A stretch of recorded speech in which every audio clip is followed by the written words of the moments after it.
রাধে রাধে বন্ধুরা, তোমরা সবাই কেমন আছো? ভালো আছো তো? আশা করি ভালো আছো। আমিও খুব খুব ভালো আছি। তো দেখো, সন্ধেবেলাতেই চলে এসেছি ঠাকুর ঘরে পুজো দিতে।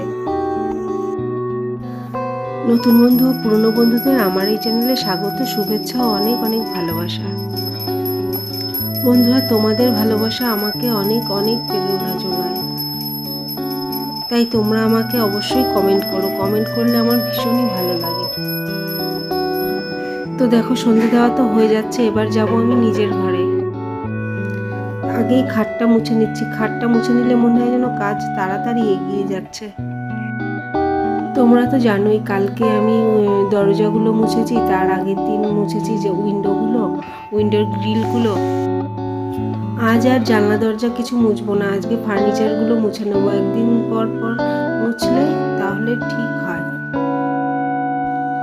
দেখো, ড্রেসিং টেবিল থেকে মানি প্ল্যান্টটা তো সরিয়ে দিয়েছি, কিন্তু কসমেটিক্সে ভরে গেছে। তো এইগুলো আবার সরিয়ে ঠিকঠাক করে গোছাতে হবে। তো বন্ধুরা, এই শুভ সন্ধ্যায় ঠাকুরের একটা কথা হয়ে যাক। শ্রীকৃষ্ণ বলেছেন, যত কঠিন পরিস্থিতির মধ্যে দিয়ে যাবে তোমার ব্যক্তিত্ব ততই প্রখর হবে। জীবন ধারণের জন্য প্রয়োজন কর্ম, তা অবশ্যই সম্পাদন করো, তবে বিনা হিংসায়, বিনা অহংকারে এবং বিনা লালসায়। কারণ সঠিক কর্ম করা উচিত ভালোবাসা, সহানুভূতি, নম্রতা ও ভক্তির সাথে। আমরা কর্ম তো করি, কিন্তু ভক্তির সাথে করতে পারি না, ভালোবাসার সাথেও করতে পারি না। তাই যে কোনো কাজই আমাদের ভক্তির সাথে করা উচিত, ভালোবেসে করা উচিত। তো বন্ধুরা দেখো, গল্পে গল্পে কথায় কথায় আমার আলনাটা, ড্রেসিং টেবিলটাও মোছা হয়ে গেল। তো বাকি আছে শোকেসটা। তোমাদের আগের ভিডিওতে বলেছিলাম না, শোকেসের নিচের কাজটা ভেঙে গেছে, ওটা না আর লাগানো হচ্ছে না। তো ওটাই যেন নেগলিজেন্সি চলে এসছে, আর ইচ্ছেও করছে না। আসলে বাড়ির সব কাজ এখনো কমপ্লিট হয়নি, তো সেই জন্য এই টুকটাক কাজগুলো হাত দিতে মন লাগছে না। এখনো সিঁড়ির সামনেটা বাকি আছে, উপরে ব্যালকনিতে বাকি আছে, দোতলার ঘর একটু বাকি আছে।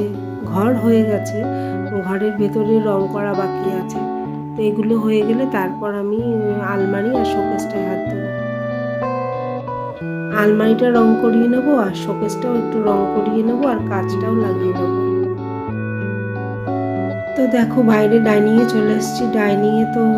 ডাইনিং টেবিলের চেয়ারগুলো মোছা হয়ে গেল। তো মোছা হয়ে গেলে এবার আমি ঘর ঝাড় দিয়ে নেব। তো বন্ধুরা, আমার এই ভিডিও তোমাদের কেমন লাগছে? শ্রীকৃষ্ণের বাণী দু একটা করে তোমাদের সামনে তুলে ধরছি, তোমাদের এগুলো কেমন লাগছে তোমরা আমাকে কমেন্টে জানিও। তোমরা কমেন্ট করলে ভীষণই ভালো লাগে।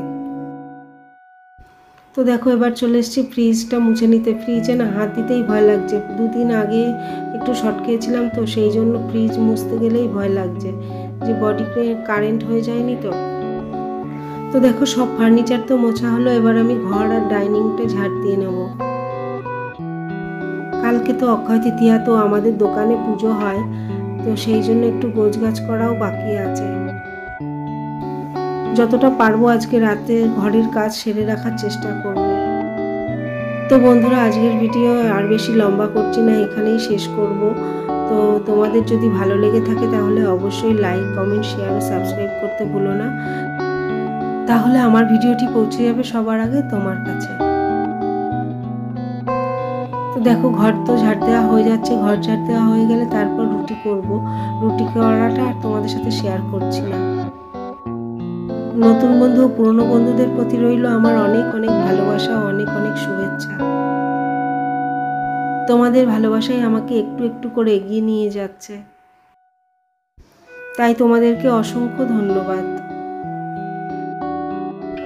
তো বন্ধুরা, আজকের ভিডিও এ পর্যন্তই। আবার কাল চলে আসবো নতুন কোনো ভিডিও নিয়ে। তো টাটা।